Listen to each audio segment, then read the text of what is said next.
readers, it's cozy mystery author Meg Muldoon here, and I want to welcome you to another episode of Meg's Cozy Happy Hour. And thanks so much for being here with me today. Since last week, I ended up reading out loud the first part of Warren and the Sparks Lake mystery. I thought it was only right to continue reading that mystery here. And so today we'll be reading part two of it and finding out kind of what happens in that story, some plot twists coming up.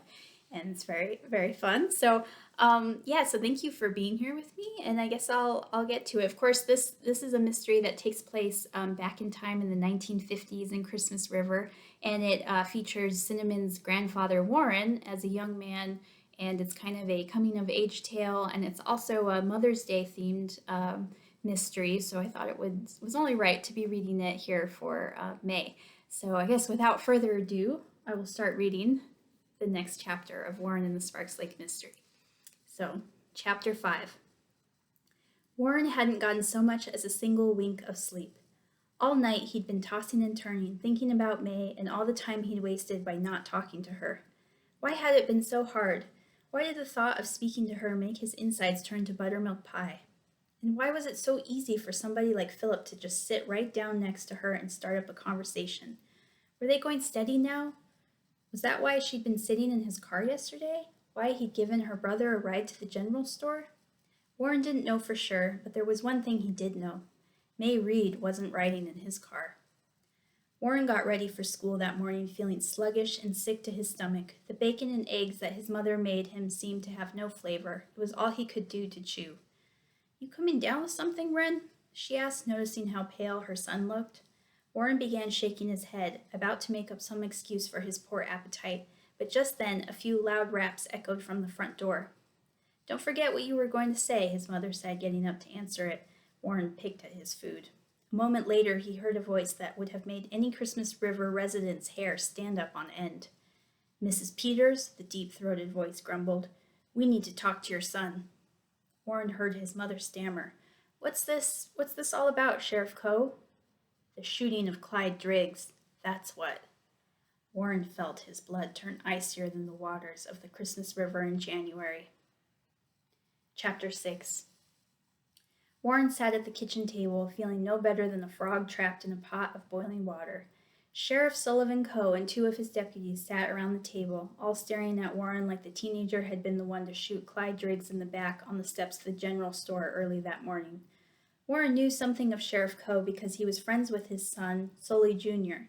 It was widely known that the senior and junior got along worse than a snake and a mongoose, and Sully Jr. often complained about how his father made him go to church any time he so much as mumbled "shoot" or "dang it" by accident. Sheriff Coe had the reputation of being a real ruthless fellow. The Coes were devoutly religious, and the sheriff treated his work as a mission handed down directly from the Almighty himself. It seemed as though he ruled Poley County with an iron fist and was often quoted in the local newspaper saying that there was no place to hide in Christmas River for sinners. Everyone in town knew that it was best not to tangle with Sheriff Sullivan Coe, and here Warren was being grilled by the fearsome man like a big slab of fatty steak. "We already know who committed this terrible, terrible deed," Sheriff Coe said in a thundering voice, as if speaking from the pulpit. "But we need you to corroborate some things for us, young man." Warren gulped hard, glancing over at his mother standing in the corner of the dining room. She looked worried. "Tell us what happened yesterday afternoon when you showed up to work at the general store," Deputy Meeks, a short, pudgy man with big ears, said. It was a slow afternoon," Warren said, his voice coming out shaky. "I asked Pete if I could have a Coca-Cola. He said yes. We talked a little while about various things, and—" "Tell us about what happened when Leroy Reed showed up," Sheriff Coe interrupted.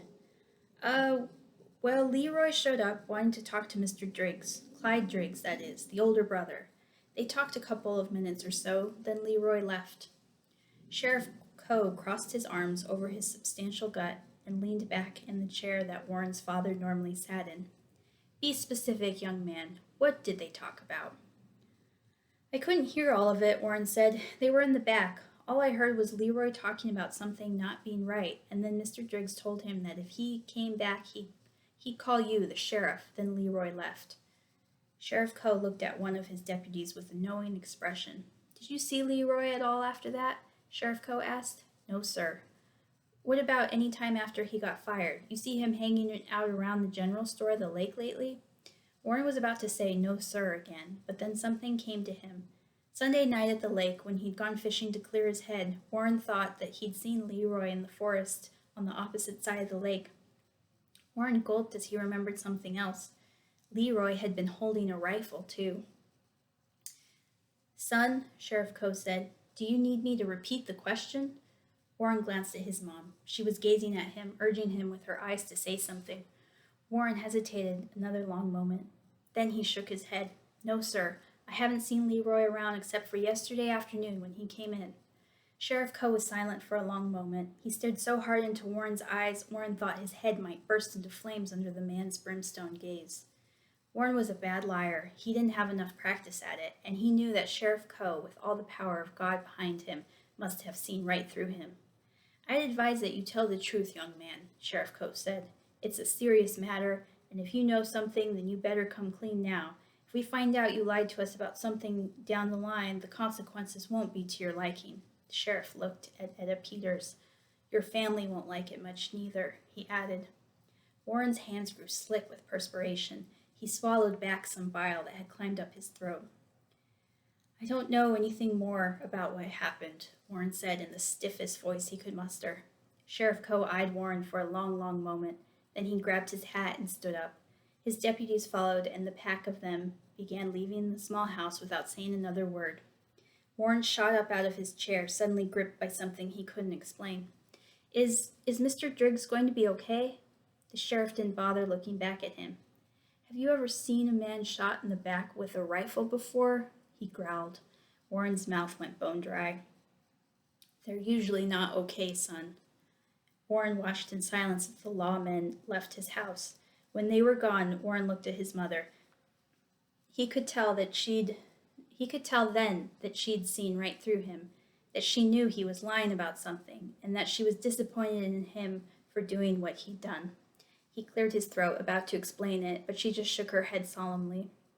You better get to school, Wren, she said, clearing away the plate with the half-eaten bacon and eggs. Your father will be expecting you to do better in English class this week. She went into the kitchen and didn't say anything more. Warren felt a sinking feeling in his gut for the rest of the morning. Chapter 7. By the time Warren got to his English class that afternoon, the news of what happened had spread through the school like a forest fire in August. Leroy Reed, war veteran and older brother to May, Sadie, Bobby, Grant, and Gordon Reed, had been arrested for the attempted murder of his former employer, Clyde Driggs. All through the hallways, people were whispering about the scandal, which was perhaps the biggest to ever hit Christmas River. That yellow belly shot him in the back. Only a coward does something like that. I heard Leroy really wasn't all that brave in the war anyway. Probably shot his own leg just to get home. All them Reeds are no good bottom feeders. It was only a matter of time before something like this happened. Mervyn Paulson had thrown that last nasty barb, and it had taken everything Warren had not to stop in the hallway and land a hard punch on Merv's small, mean face. When Warren got to class, he noticed that May's seat was empty. He sat down next to Philip. How's May doing? Warren asked. Philip's face went pale. How should I know? The big-nosed, blue-eyed quarterback said in a low voice. You were with her yesterday, weren't you? I saw you pull up to the general store with May and Leroy. Philip's eyes grew larger than Etta Peters' lemon buttermilk pie, and his face went just as pale as one of those pies, too.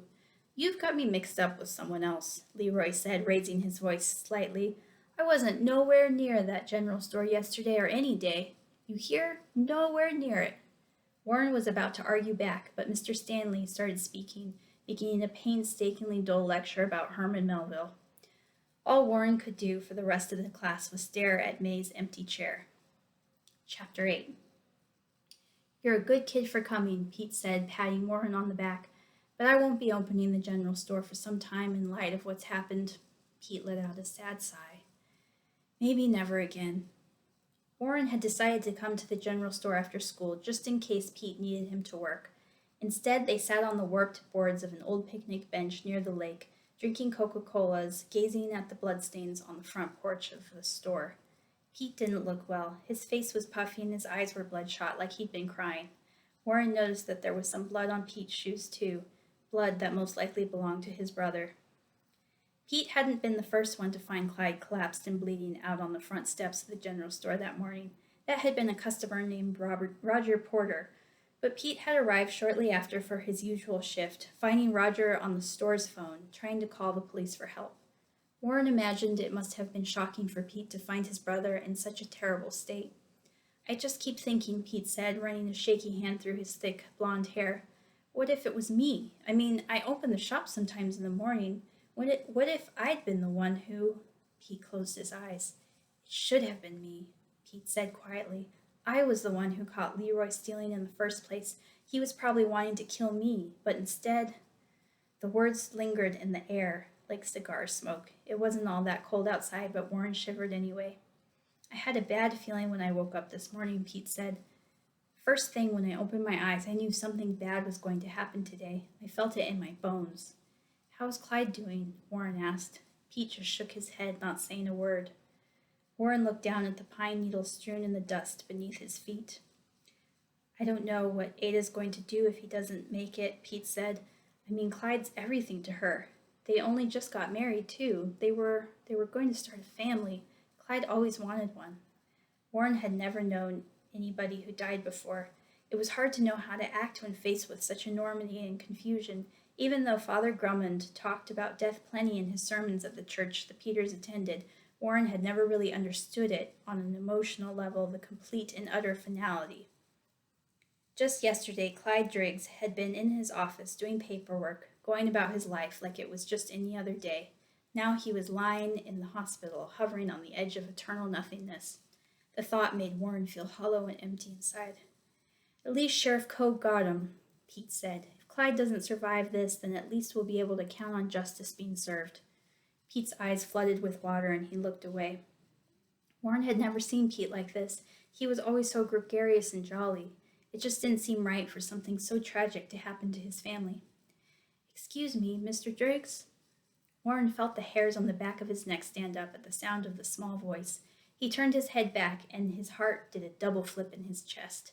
Pete's expression of gloom and depression suddenly turned at the drop of a hat into one of barely controlled rage. Mr. Driggs, I came here because I need to talk to you. I'm so sorry about what happened to your brother, but you have to believe me. Leroy would never do something like this. He doesn't have that kind of evil in him. I would know. I've known him my whole... Pete Driggs jumped off the picnic table, standing up. I know your brother, too, Pete said, his words filled with anger. I know that he's a thief, and if he'd had his way, a no-good murderer as well. Now get out of here, and don't show your face on this lake again. Now, Pete, don't be like that, Warren started saying, but Pete was already walking away furiously toward the general store. Warren felt his mouth go dry as he looked back at May Reed.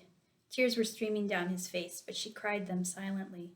She looked at Warren, for the first time ever, perhaps. Only it didn't happen the way that he'd dreamed of all those days sitting in English class stealing glances at her. She looked at him as though she was seeing right past him.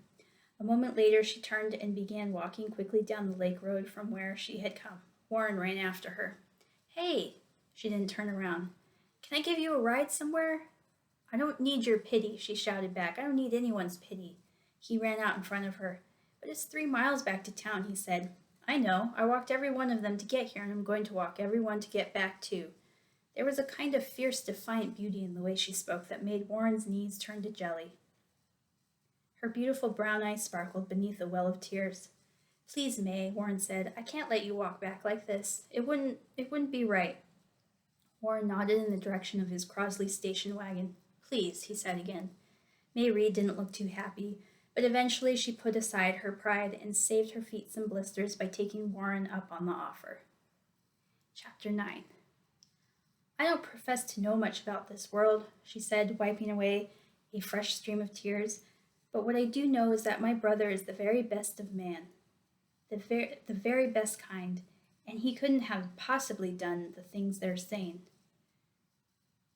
Warren glanced over at May as the station wagon rumbled on down the uneven dirt road through the trees.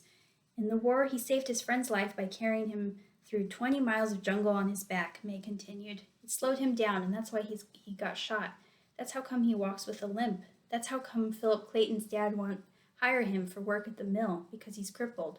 That job at the general store was hard enough to get, and then last week they accused him of stealing. May shook her head. Leroy would never do that. He tried to explain it to Mr. Driggs yesterday, that it was all a big misunderstanding, but Clyde Driggs wouldn't listen, and now... Up until that point, May had been crying, but had managed to keep her face rigid and stoic.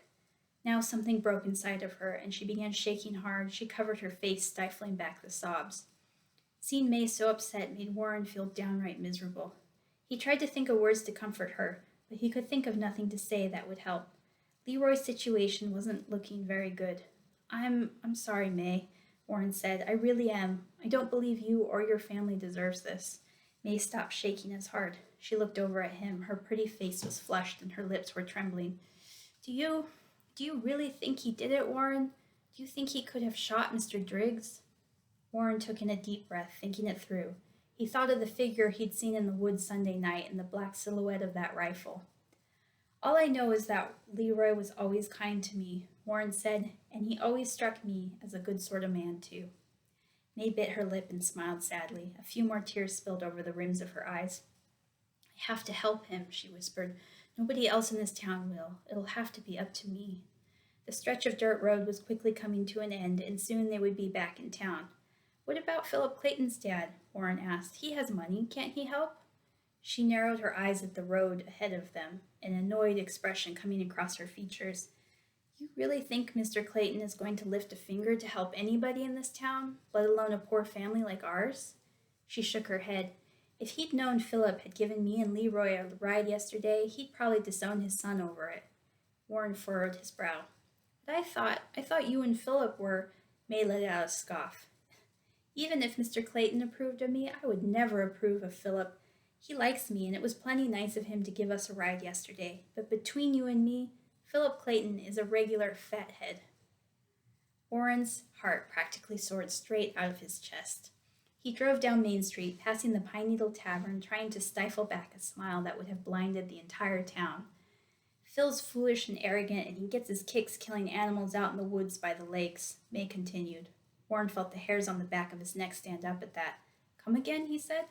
Like I said, Phil goes out and shoots animals like porcupines and raccoons just for the fun of it. Not because he needs to eat 'em, just for the fun of it, he says. He talks to me about it in English class. I try to ignore him, but he won't quit talking about it. May shook her head. If you ask me, he's sick. Warren headed south through town. Though he had never been to the Reed house, he knew where it was. You can just drop me off here, May said when they turned on Reddington Road. I can walk the rest of the way. I don't mind dropping you off at your house, he said. She sucked in a deep breath and suddenly appeared to be nervous, but she didn't argue. When the house came into view, Warren realized why she'd wanted to be dropped off at the end of the street. It was a small ramshackle house that Warren couldn't imagine fitting a married couple, let alone an entire family. It was situated right by the railroad tracks, and Warren knew that when a train went by, the house must have trembled like a green leaf in an early autumn snowstorm. He pulled up to the house. May looked over at him, studying his face for a long moment. How come you've never talked to me before? She asked. It just never seemed like the right time, I guess, he mumbled. For a moment, Warren became lost in her fierce, beautiful eyes. May gave him a half smile. Then she climbed out of the car. He watched as she walked up to the house and opened the door. He could hear the sounds of a child wailing coming from inside. Warren drove away, thinking about that sweet smile of May Reed's, and thinking that she had it wrong when she said nobody else in town would help Leroy. Chapter 10. Warren had been dreading dinner time. He knew that his mother must have told his father about Warren keeping something from the sheriff, and he knew that his father would be waiting to grill him all about it through dinner. But to Warren's surprise, none of that happened. Dinner came and went without either his father or his mother asking a single question. The family ate their casserole in silence. When his father retired to the living room to listen to the radio, Warren helped his mother clear the dishes. She washed them in the kitchen, not saying so much as a single word to her son. Then she brought out the silver platter, along with some cleaning solution.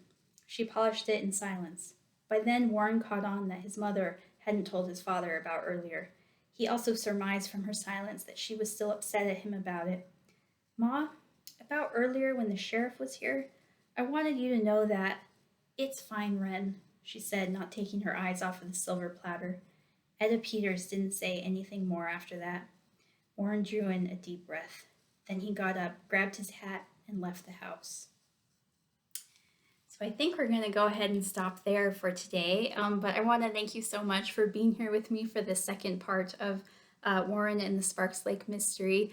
And yeah, next week we'll find out more about what happened and what happened to Clyde and who's behind it. Is it really Leroy or is there more to it? So anyway, thank you so much for being here with me. And just, with Mother's Day this weekend, I just want to wish all of you a happy Mother's Day, all you mothers out there. And yeah, I'll see you next week and have a wonderful weekend and stay safe and be well. So I'll see you then.